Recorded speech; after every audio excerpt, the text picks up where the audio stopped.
qui vous souviennent que du 10 au 12 octobre 2019, le président Talon a réuni ses amis politiques sous le prétexte d'un dialogue national pour, avait-on annoncé à grand renfort de publicité, débattre des lois chrysogènes qui ont plombé la cohésion nationale avant, pendant et après la parodie d'élections législatives d'avril 2019.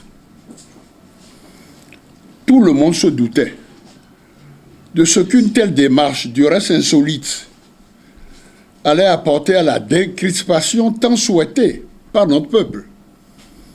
Convaincus que nous étions que de simples propositions ou projets de loi pouvaient régler la question. Malheureusement, le despote a choisi, comme à son habitude, les sentiers tortueux pour poursuivre sa fuite en avant, en engageant les ressources de l'État dont notre peuple ne connaîtra jamais le montant, dans un cinéma plus que désolant. Nous connaissons tous aujourd'hui les tenants et les aboutissants de ce rassemblement. Il est d'une impérieuse nécessité d'appeler l'attention du peuple sur cette indigne supercherie.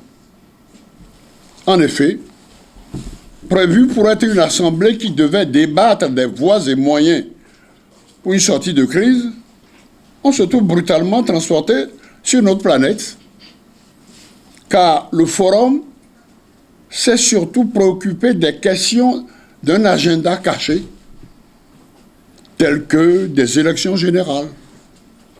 Et on croit rêver des parrainages pour les élections présidentielles. Il convient alors de rappeler à notre peuple que la question des élections générales, déjà soulevée dans un projet ou proposition de révision de la Constitution le 18 juin 2018, avait recueilli l'assentiment de toute l'opposition. Mais les députés de la minorité parlementaire ont été conviés, ruse oblige, à voter pour la révision avec d'autres dispositions, telles que la discrimination positive par rapport aux gens. Et sur ce point, les députés de la minorité parlementaire ont, dans leurs amendements, proposé que la dite discrimination soit étendue aux nominations aux hautes fonctions, gouvernement, société d'État, diplomatie, etc. Ce qu'évidemment, la majorité parlementaire aux ordres a rejeté, ainsi que bien d'autres amendements. Nous saisissons à nouveau l'occasion pour réitérer notre vœu de voir la discrimination s'étendre à tous les domaines de la vie politique de notre pays, afin d'éviter de jeter la poudre aux yeux de la gente féminine. Et nous nous insurgeons, en outre, contre toute tentative de confiner la prétendue discrimination positive sur le genre dans les seuls couloirs électoraux. Mais tout cela n'était en définitive qu'un rideau de fumée.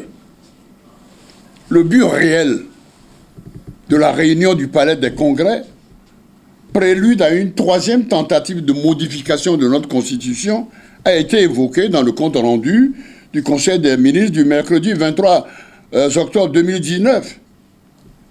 Et qu'est-ce qu'on y voit? L'introduction d'un parrainage dans la procédure des élections présidentielles. Rien que ça. Quel est donc le rapport avec le dialogue national? Nous invitons alors notre peuple à la plus extrême vigilance sur le coup d'État, il n'y a pas d'autre mot, que prépare Patrice Talon, car nous avons encore en mémoire ses propos délirants, dignes de l'époque atroce. En Europe, pendant la Seconde Guerre mondiale, selon lesquels un chef d'État peut être réélu si tous les députés sont à sa solde, si tous les maires sont à sa solde, c'est Talon qui parle. Si tous les élus locaux sont à sa solde, si tous les commerçants sont affaiblis, si personne ne peut lui tenir tête, si personne ne peut être compétiteur contre lui. Fin de citation. Aujourd'hui, il est de notoriété publique que tous ceux qu'il a abusivement baptisés députés sont à sa solde. Que tous les maires, par peur d'être destitués et ou jetés en prison, font allégeance. Ne nous y trompons pas. Cette loi, si elle venait être votée, serait plus dévastatrice que les précédentes. Elle nous mènerait inexorablement, n'ayons pas peur des mots, vers des chemins que, hélas, ont empruntés avant nous d'autres pays africains. Le Libéria, la Sierra Leone, la Côte d'Ivoire, etc. C'est-à-dire vers le pire. Le fameux dialogue national n'aurait en fait rassemblé que des gens autour du président Talon qui a des idées fixes. Oui, on peut le surnommer idée fixe. Que pour cette lamentable et insupportable mascarade. Nous tenons donc à mettre en garde l'Assemblée nationale contre toute tentative d'une loi induisant le parrainage par des élus, quels qu'ils soient. Car notre peuple est depuis longtemps vacciné contre la politique de la ruse et de la rage. Une autre supercherie est le projet de création d'un poste de vice-président de la République à Masséro. Cela n'aurait rien d'extraordinaire si le titulaire de ce poste dans le shadow cabinet, le cabinet de l'ombre de Talon, n'était pas déjà impliqué dans une vaste escroquerie, le fameux scandale des machines agricoles. Miflien. L'exposé des motifs qui sous-tend cette hérésie à lui seul suffit à mettre à nu le complot qui se fomente contre un peuple épris de démocratie, de liberté.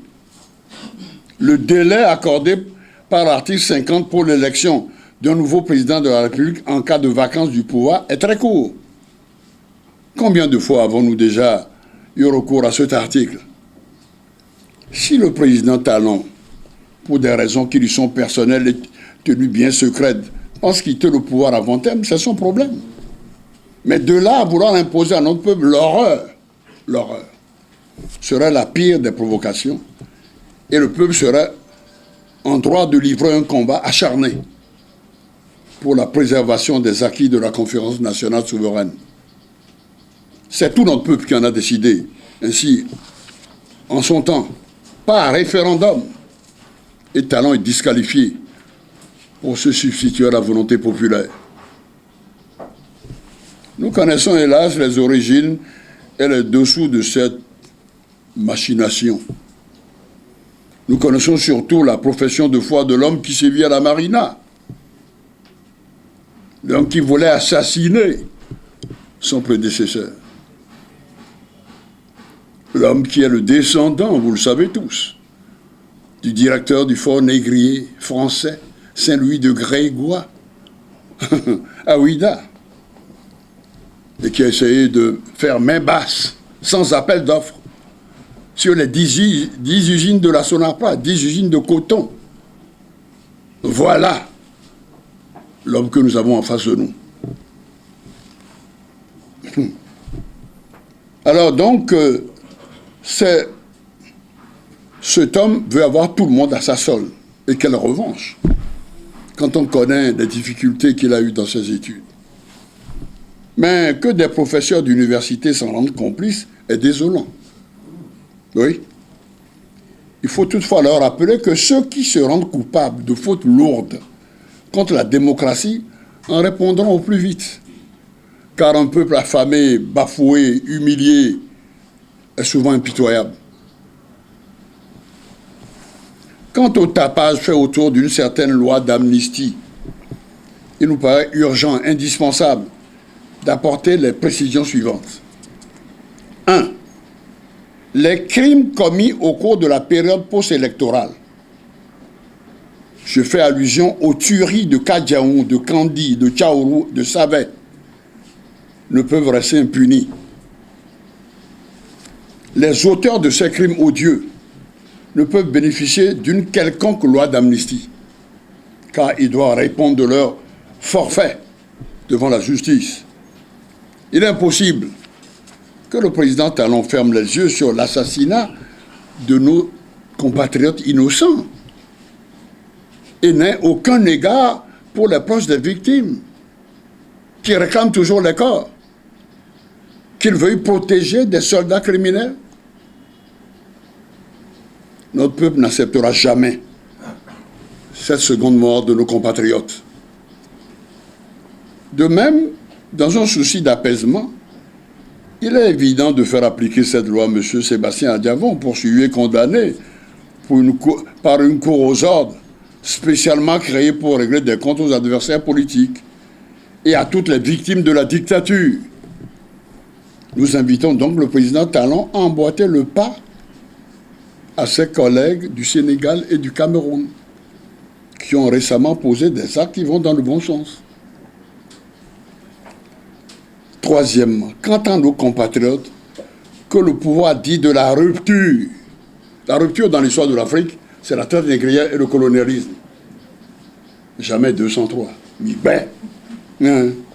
Donc, que le pouvoir dit de la rupture a poussé vers l'exil, et ce illégalement arrêté et poursuivi dans le cadre de la crise électorale.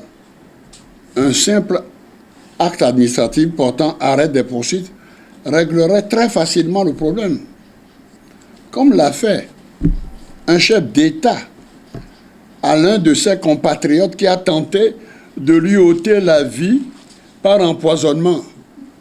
Vous devinez aisément à qui nous faisons allusion, n'est-ce pas? Bon, s'agissant des élections générales, dont le porte-parole du gouvernement, le ministre Alain Orunla, en fervent adepte de la transhumance politique, celui-ci fixe la période idéale du déroulement de cette gymnastique en 2026. Nous pensons qu'un tel projet, s'il était retenu, releverait d'une vaste escroquerie politique. En effet, ce choix signifierait tout d'abord que le Parlement de sang issu de la parodie électorale du 28 avril 2019 resterait en place jusqu'au terme de son mandat en 2023. Ce qui est inacceptable au regard du caractère illégitime de ce Parlement. Pour conclure, nous prenons à nouveau l'opinion nationale et internationale à témoin. Je veux dire, les forces de la résistance nationale tiennent le président Talon pour responsable de l'aggravation de la crise qui secoue le pays, au cas où il continuerait ses divagations dans sa politique d'exclusion. Cotonou, le 31 octobre 2019, la résistance nationale, je vous remercie.